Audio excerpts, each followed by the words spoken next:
untuk berbohong ini udah nggak malu, Bang. Udah nggak malu.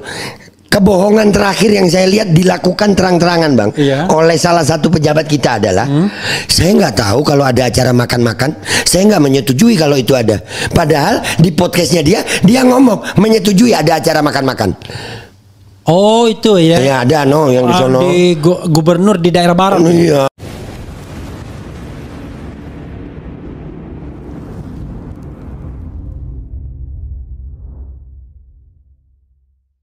Babe Aldo dengan Refli Harun mulai senggol-senggol kita punya gubernur. Udah mulai geser.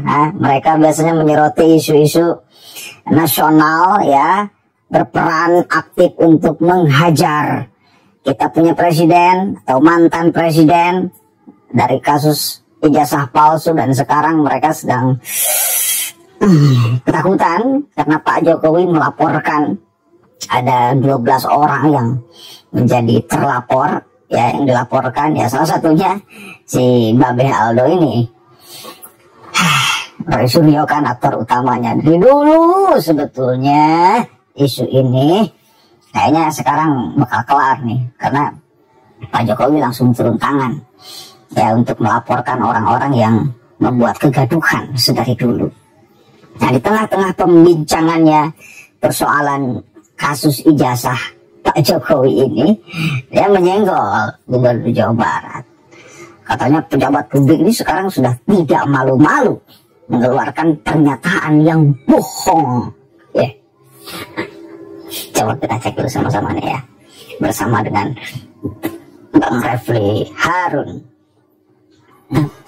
Orang tentu bertanya, loh kok seorang Babe Aldo masuk ya? Kita ulangi dulu yang dilaporkan dan mungkin masuk akal ya kan? Satu, Egy Sujana. Barangkali ya karena presiden atau ketua umum TPUA. Kemudian Damai Hari Lubis, wajar, pernah jadi wakil ketua umum atau koordinator litigasi TPUA. Kemudian Rizal Fadila, wakil ketua umum TPUA. Kemudian Kurnia Triroyani, bendahara TPUA yang juga lawyer. Kemudian Rustam Effendi ya, Rustam Effendi TPUA juga. Nah kemudian berikutnya ini adalah tokoh yang selalu diincar kayaknya, Roy Suryo, Rismon Sianipar. Ini kayaknya saudara ini ya, saudara siapa teman Babe itu yang suka demo itu? Niko Silalahi. Nikonya ada. Oh, ada. Nah kemudian Dr. Tifauzat Yasuma 8. Oke. Nah, sampai 8 ini masih masuk akal kan? Tapi tiba-tiba ada yang namanya Ian Langka Update. Langka Update. YouTuber. Kemudian yang ke-10 ada Babe Aldo alias Ali Ridho ya kan? YouTuber juga. Kemudian yang ke-13 ke-11 Abraham Samad. Entah apa ini, YouTuber juga jangan-jangan. Nah yang kedua Michael Sinaga. Saya selalu Sianipar. 12. Jadi 5 TPUA, 3 tokoh yang diincar, yang lakon utamanya, 4 YouTuber. Dan yang diperiksa bukan 12 itu ternyata duluan, 3 orang yang lain. Nah itu lagi. Dokter Yulia tadi gitu ya. Kemudian siapa lagi Toto itu. Kemudian yang sakit dari TPUA juga yang sering menjadi moderator. Siap. Apa feeling atau yang bisa di-share ke sini, kenapa kira-kira kok Babe termasuk di antara 12 orang tersebut? Silakan Ya mungkin ya. Kalau dari SPDP yang saya baca, peristiwa pidananya itu kan terjadi tanggal 22 Januari di Jakarta Pusat. Pada tanggal 22 Januari 2025 posisi saya lagi di Mekah. Lagi umroh. Umroh ya. Pikir di Mekah jadi TKI bukan? Enggak, umroh Bang, umroh. Biar miskin bisa umroh kita Bang. Alhamdulillah. Gimana nggak bisa umroh? Rezeki. Babe menjadi provokatornya. Iya.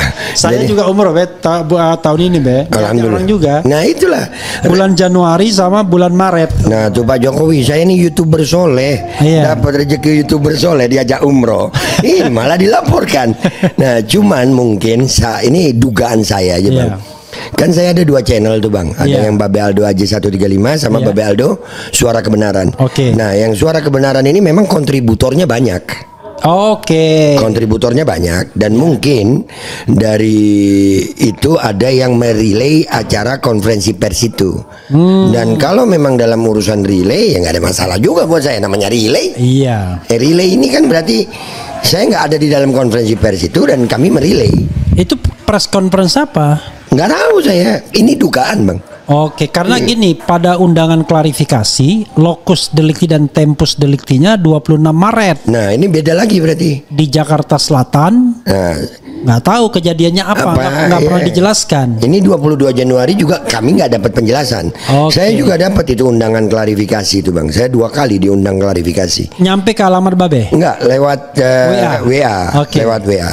Jadi saya telepon lah Polda Metro Jaya waktu itu. Telepon anunya penyidik. Iya, penyidiknya saya telepon. Saya bilang saya nggak bisa hadir. Karena posisi saya sudah 2 tahun. Sorry turunkan sedikit Be ininya Be. Nah, saya udah 2 tahun lebih pindah di Jawa Timur. Dan kalau mau ngundang saya kasih ongkos. Udah kita ini udah dilihat dengan telanjang mata Bang. Udah nggak sembunyi-sembunyi lagi orang Bang. Untuk berbohong ini udah nggak malu Bang. Udah nggak malu. Kebohongan terakhir yang saya lihat dilakukan terang-terangan Bang oleh salah satu pejabat kita adalah saya nggak tahu kalau ada acara makan-makan, saya nggak menyetujui kalau itu ada. Padahal di podcastnya dia ngomong menyetujui ada acara makan-makan. Itu ya. Ya ada yang di sono. Di gubernur di daerah barat. Iya, pokoknya di sono Bang. Wah, kalau sono itu Be barat kan, kiblat sono.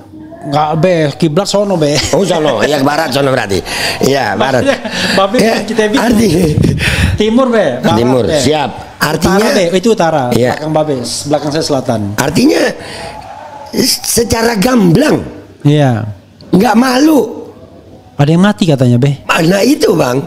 Artinya dia karena ada yang mati dia bilang saya kalau tahu ada acara itu saya termasuk yang tidak menyetujui. Kurang lebih kalimatnya begitu dia. Nah ternyata di podcastnya dia sendiri dia tahu, dia setuju. Ini kebohongan yang seperti ini nggak bisa dihukum juga sama aparat penegak hukum. Jadi sekali lagi Bang, dia belongs to the government. Nah, jadi kalau kita orang dekat dengan penguasa aman. Nah kebetulan saya memilih untuk jauh dengan penguasa. Jadi nggak aman. Saya siap dengan segala resiko nggak amannya karena saya yakin dengan nggak amannya saya di dunia, insya Allah amankan saya di akhirat. Amin. Amin. Monggo nikmati Babe Aldo dengan kawan-kawan, bertanggung jawabkan yang selama ini kalian ini gemboskan kasus ijazah Pak Jokowi.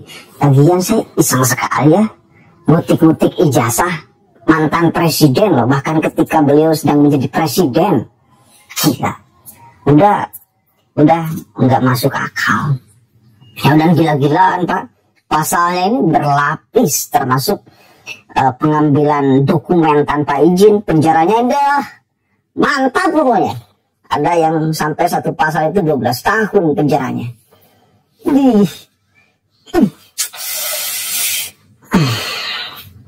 Dan ya Anda mulai senggol-senggol Gubernur Jawa Barat. Tentu saya akan menjawab.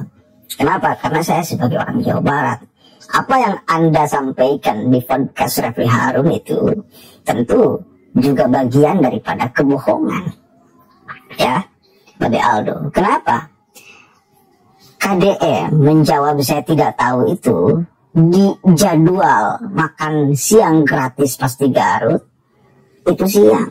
Itu nggak tahu beliau. Tapi kalau malam beliau ketahui. Kan itu soal waktu aja dan tempat. Awas, titik tekannya waktu dan tempat. Gubernur kita, Kang Deddy Mulyadi, tahu ada makan gratis itu, waktunya malam, tempatnya di alun-alun. kejadian kemarin waktunya di pendopo, ya, apa tempatnya di pendopo, waktunya siang. Jelas, clear. Dan yang di publik ketika ngomong dengan Amaula itu, waktu dan tempat yang diketahui Karim malam, bukan siang. Jadi nggak ada kebohongan. Seolah-olah kan yakin betul kan si Allah ini menyebarkan kebohongan secara terang-terangan, terbuka, nggak punya malu. Tapi data, video dan narasi KDM ketika berdialog dengan Amaula jelas, kita bisa saksikan sama-sama. Ya, begitulah. Lagi liur kan, Aldo ini lagi pusing, liur. Mati aja monggo Pak Aldo Suryo dan kawan-kawan urusan ijazah. Ya, kan mungkin kalian kan pengen ending nih. Kasus ijazah ini jangan sampai terus-menerus tanpa ujung. Nah, kalian kan mengharapkan ada ending. Nah, ending yang dibuatnya seperti ini. Terjadi laporan biar dibuktikan di pengadilan. Siapa yang sesungguhnya berbohong di sini, siapa yang sesungguhnya salah di sini, siapa yang sesungguhnya berdusta di sini. Assalamualaikum warahmatullahi wabarakatuh.